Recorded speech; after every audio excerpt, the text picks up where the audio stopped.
Investment. Strategy and style of money. An investment scheme is basically a plan for investing your cash in various sorts of investments that will help you meet your financial goals in a particular amount of time.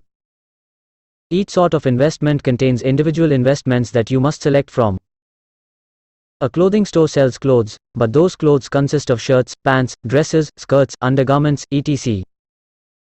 The stock exchange is a type of investment, but it contains assorted sorts of stocks, which all contain different companies that you are able to invest in, if you haven't done your research.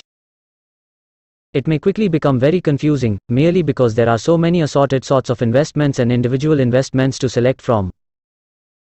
This is where your scheme, combined with your risk tolerance and investment trend all come into play. If you're new to investments, work closely with a financial planner before making any investments. They'll help you develop an investment scheme that won't only fall inside the bounds of your risk tolerance and your investment trend, but will also help you accomplish your financial goals. Never invest cash without having a goal and a scheme for reaching that goal. This is essential. Nobody hands their cash over to anyone without knowing what that money is being used for and when they'll get it back. If you don't have a goal, a plan, or a scheme, that's essentially what you're doing. Always start with a goal and a scheme for reaching that goal. Naturally. If you find that you've a low tolerance for risk, your investment trend will most likely be conservative or moderate at best. If you've a high tolerance for risk, you'll most likely be a moderate or aggressive investor. At the same time, your financial goals will likewise determine what trend of investing you utilize. If you're saving for retirement in your early 20s, you should utilize a conservative or moderate trend of investing, but if you're attempting to get together the funds to buy a home in the next year or two, you'd wish to utilize an aggressive trend. Conservative investors wish to maintain their initial investment. Put differently, if they invest $5,000, they wish to be sure that they'll get their initial $5,000 back. This type of investor commonly invests in common stocks and bonds and short-term money market accounts. An interest-earning savings account is really common for conservative investors. A moderate investor commonly invests much like a conservative investor, but will utilize a portion of their investment funds for higher risk investments. A lot of moderate investors invest 50% of their investment funds in safe or conservative investments, and invest the remainder in riskier investments. An aggressive investor is willing to take risks that other investors won't take. They invest higher sums of money in riskier ventures in the hopes of achieving larger returns, either over time or in a short amount of time. Aggressive investors often have all or most of their investment funds tied up in the securities market. Again, determining what trend of investing you'll utilize will be determined by your financial goals and your risk tolerance. No matter what type of investing you do, however, you should cautiously research that investment. Never invest without having all of the facts. Wrapping up on investing.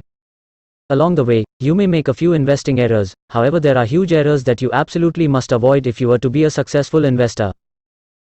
For example, the biggest investing mistake that you could ever make is to not invest at all, or to put off investing until later. Make your cash work for you, even if all you can spare is $20 a week to invest, while not investing at all or putting off investing until later are huge errors. Investing before you are in the financial position to do so is another huge mistake. Get your present financial situation in order first, and then start investing. Get your credit squared away, pay off high-interest loans and charge cards, and put at least 3 months of living expenses in savings. Once this is done, you're ready to start letting your cash work for you. Don't invest to get rich quick. That's the riskiest type of investing that there is, and you'll more than likely lose. If it was simple, everybody would be doing it. Rather, invest for the long term, and have the patience to weather the storms and allow your cash to grow. Only invest for the short term when you know you'll need the cash in a short amount of time, and then stick with safe investments, such as certificates of deposit. Don't put all of your eggs into one basket. Scatter it around assorted types of investments for the best returns. Likewise, don't move your cash around too much. Let it ride. Pick your investments cautiously, invest your cash, and allow it to grow. Don't panic if the stock drops a few dollars. If the stock is a stable stock, it will go back up. A common error that a lot of individuals make is thinking that their investments in collectibles will truly pay off. Again, if this were true, everybody would do it. Don't count on your Coke collection or your book collection to pay for your retirement years. Count on investments made with cold hard cash rather. Comments.